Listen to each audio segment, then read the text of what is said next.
Hello everybody. मैं doctor Saroj Gupta, associate professor, राजकीय मीरा कन्या महाविद्यालय उदयपुर, आज आपको तृतीय वर्ष कला इतिहास के प्रश्न पत्र पश्चिमी संसार के टॉपिक अमेरिका के स्वतंत्रता संग्राम के कारणों के बारे में बतलाऊंगी। विगत वीडियोज़ में मैंने आपको अमेरिका के स्वतंत्रता संग्राम में इंग्लैंड के द्वारा स्थापित 13 उपनिवेशों के बारे में बतलाया था।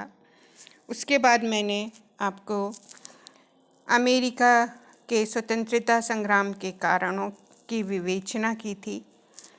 कुछ कारणों का मैंने उल्लेख कर दिया था और विस्तृत विवेचना भी कर दी थी, जैसे कि अभिव्यक्ति तथा सिद्धांतों का संघर्ष हुआ। उसमें मैंने आपको बताया था कि अमेरिकनों में आत्मविश्वास एवं महत्वाकांक्षा की उभरती हुई भावनाएं अमेरिका में स्वतंत्रता संग्राम या क्रांति का कारण थीं। रूढ़िवादी अंग्रेजी समाज तथा उदारवादी अमेरिकी समाज में काफ़ी टकराव था, जिसने भी क्रांति की एक भूमिका तैयार की थी। दोषपूर्ण अंग्रेजी प्रशासन था, नीतियां थीं और अंग्रेज़ों की निरंकुशता थी। अंग्रेज़ों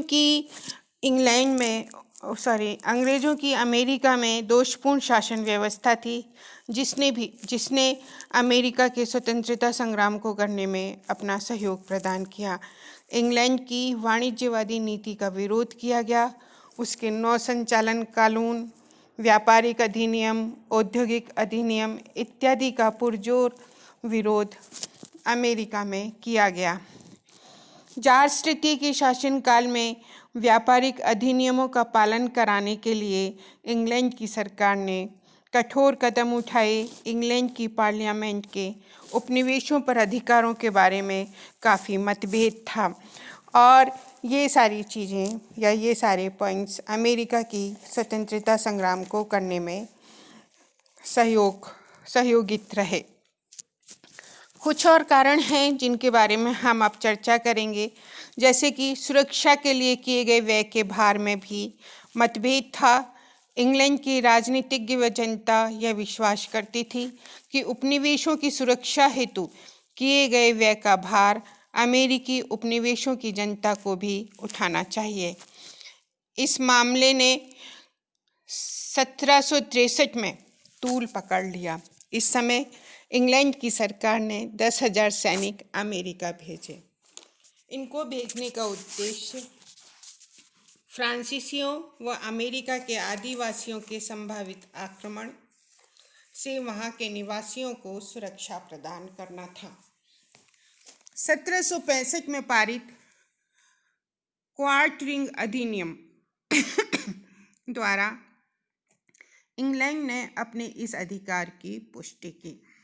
7 वर्षीय युद्ध में भाग लेने के कारण इंग्लैंड की सरकार पर ऋण का बोझ बढ़ गया था। इसके अतिरिक्त उपनिवेशों में सैनिक और असैनिक शासन का व्यय भी बढ़ता जा रहा था। इंग्लैंड की संसद ने उपनिवेशों की जनता को चेतावनी दी थी कि वे उनकी सुरक्षा के लिए किए गए प्रयासों में हाथ बटाएंगे, किंतु उपनिवेशवासी ये मानते थे कि इस प्रकार का व्यय इंग्लैंड अपने साम्राज्यवादी हितों की रक्षा के लिए कर रहा है।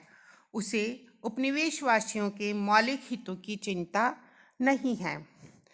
नेक्स्ट पॉइंट जो हम डिस्कस करेंगे वो है दार्शनिक विवेचना का अमेरिकनों पर प्रभाव पड़ा था। उपनिवेशवासियों ने फ्रांस व इंग्लैंड के दार्शनिकों की रचनाओं का अध्ययन किया था।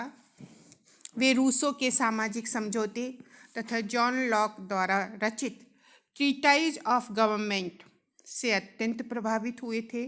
उनमें यह मान्यता जोर पकड़ने लगी थी कि जो सरकार जनसाधारण के हितों की रक्षा नहीं कर सकती है, उसे बदलने का अधिकार उन्हें होना चाहिए। वे लॉक द्वारा प्रतिपादित प्राकृत्य अधिकार या नेचुरल राइट से भी प्रभावित थे। नेक्स्ट पॉइंट है बौद्धिक चेतना का इस समय विकास हुआ, मुख्य रूप से अमेरिका में। 17वीं शताब्दी में अमेरिकी उपनिवेशों में बौद्धिक चेतना का विकास हुआ। इसके विकास में शिक्षा, पत्रकारिता एवं विचारकों ने विशेष योगदान दिया। 1636 में मैसाचुसेट्स के कैम्ब्रिज नगर में हार्वर्ड कॉलेज खोला गया। 1683 में पेनसिल्वेनिया में क्वैकर संप्रदाय के बालकों की शिक्षण संस्थाएं खोली गई थी। 1693 में वर्जीनिया का विलियम एंड मैरी कॉलेज शिक्षा का एक प्रसिद्ध केंद्र था। इन शिक्षण संस्थाओं तथा कई अन्य निजी संस्थाओं में गणित, विज्ञान, भाषा व कानून की शिक्षा दी जाती थी। कामगार वर्ग के लिए रात्रि कक्षाओं की व्यवस्था की गई। शिक्षा के प्रसार का प्रभाव जनता पर पड़ना स्वाभाविक था। बेंजामिन फ्रैंकलिन द्वारा स्थापित विचार केंद्र, जो बाद में अमेरिकन फिलोसॉफिकल सोसाइटी के नाम से प्रसिद्ध हुए, उसने भी बौद्धिक चेतना के उदय में अपना योगदान दिया। इस क्षेत्र में समाचार पत्रों का भी योगदान है।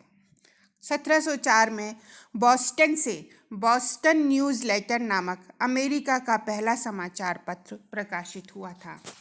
1719 में अमेरिकन मरकरी तथा 1725 में न्यूयॉर्क गजट प्रकाशित हुआ।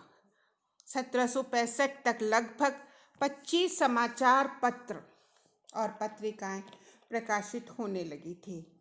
इस प्रकार अमेरिका में अंग्रेजों के उपनिवेशों की स्थापना के लगभग 150 साल बाद अमेरिकनों में जीवन के प्रति नया दृष्टिकोण तथा राष्ट्रीय चेतना का उदय होने लगा था।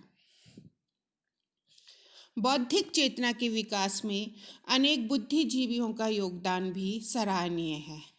थॉमस पेन ने अपनी पुस्तक कॉमन सेंस में यह मत प्रतिपादित किया कि अमेरिकनों को अपने अधिकारों की रक्षार्थ इंग्लैंड से संबंध विच्छेद कर लेना चाहिए।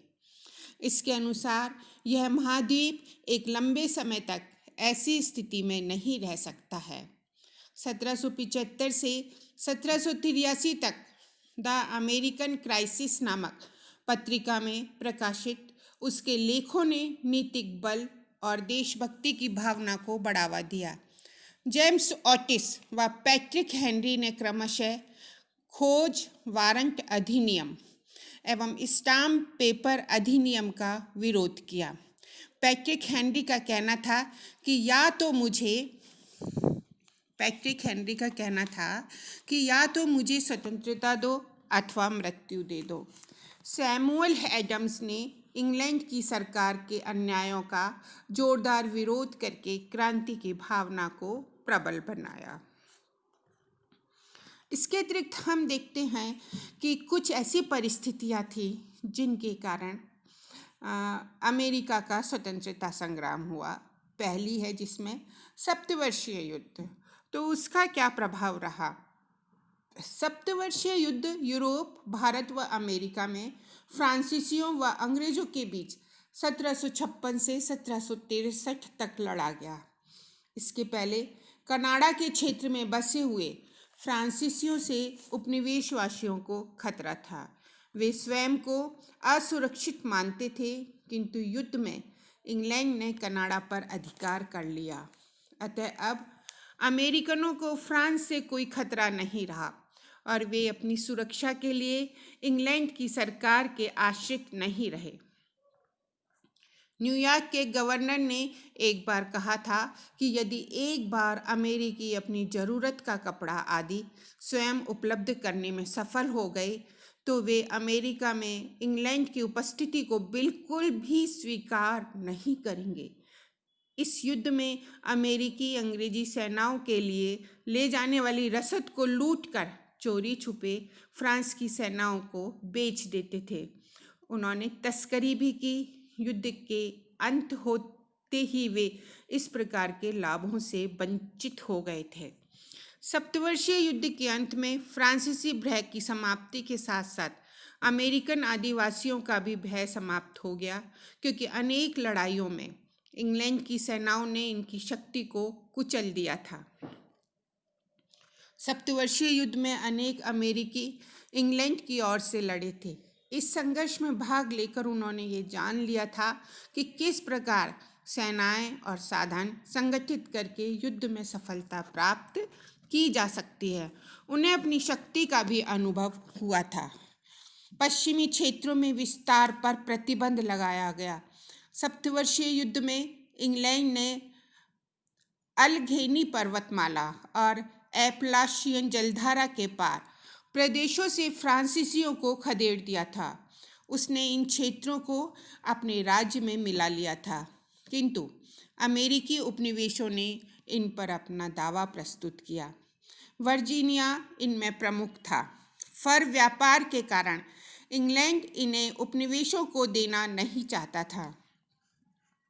आदिवासियों पर नियंत्रण रखने के लिए भी इन पर इंग्लैंड का अधिकार आवश्यक था। अतः 1763 में इंग्लैंड की सरकार ने घोषणा की कि एपलाशियन जलधारा के पार किसी भी प्रकार की बस्तियां नहीं बसाई जाएंगी तथा अमेरिकन बस्तियां अल्घेनी पर्वतमाला के शिखर तक ही सीमित रहेंगी। इससे सीमांत पर बसने की इच्छा रखने वाले व्यापारियों तथा भूमि बेचने वाली कंपनियों में रोष फैला। 1763 की घोषणा अस्थायी निर्णय के रूप में की गई थी, किंतु 1773 तक इस बारे में अंतिम निर्णय नहीं लिया जा सका था। 1774 में इंग्लैंड की सरकार ने क्यूबेक अधिनियम पारित किया, क्यूबेक एक्ट। उन्होंने कनाडा के क्यूबेक प्रांत में बसे फ्रांसीसियों को दक्षिण के इस प्रदेश में बसने की अनुमति दे दी तथा इस प्रांत की सीमाएं बढ़ाकर ओहियो तथा मिसिसिपी नदी तक कर दी।